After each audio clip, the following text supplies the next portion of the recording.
Hello viewers, nature gardening চ্যানেলে আপনাদের সবাইকে স্বাগত। আজকে আমি নিয়ে চলে এসেছি নতুন আরও একটি ভিডিও, যেটা হচ্ছে আপনারা ফুল দেখলেই বুঝতে পারছেন এটা আর কিছুই নয়, এটা কিন্তু শোড লিলি। তো শোড লিলি সম্বন্ধে বলার আগে যারা যারা আমার চ্যানেল এখন নতুন তারা অবশ্যই চ্যানেল সাবস্ক্রাইব করুন, আর যারা পুরনো এইভাবেই আমার পাশে থাকুন। তো শোড লিলি দেখতে পাচ্ছেন যে স্টিক নিয়ে কিন্তু হয়ে আছে, খুব সুন্দর সাদা মিষ্টি সাদা রঙের এই ভ্যারাইটি।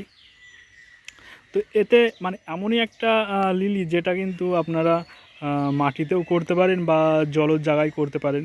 তো আমার কিন্তু একটা এই 20 লিটারের জার, সেখানে আমি কিন্তু কেটে কিন্তু বসিয়ে দিয়েছিলাম, খুব একটা পরিচর্যাও রাখিনি, কিন্তু তাতে গাছের গ্রোথ দেখুন। আর তার সাথে সাথে পুরো স্টিক ভরে কিন্তু ফুল এসছে। এবার যত স্টিক তত ফুল কিন্তু আপনারা দেখতে পারবেন, একদম পিওর সাদা, একদম সাদার মাঝখানে একটা হলুদ আভা, যেন একদম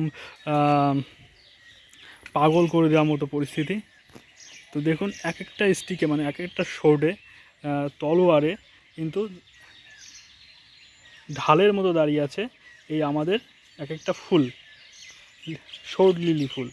তো অবশ্যই ঢাল বলছি এই কারণেই, কারণ দেখতে পাচ্ছেন খুব একটা বড় সাইজের হয়ে একদম তলোয়ারের সাথে একদম মহিমূত হয়েছে, এত সুন্দর একটা ভ্যারাইটি।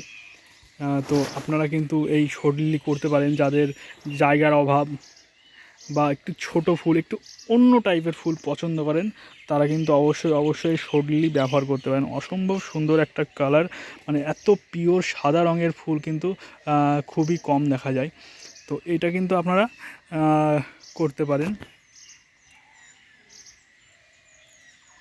তো আজকের ভিডিওটা খুব একটা বড় হবে না, তো ছোটোর মধ্যে দিয়ে আজকের ভিডিওটা কেমন লাগলো অবশ্যই জানান, আর এভাবে পাশে থাকুন। ধন্যবাদ।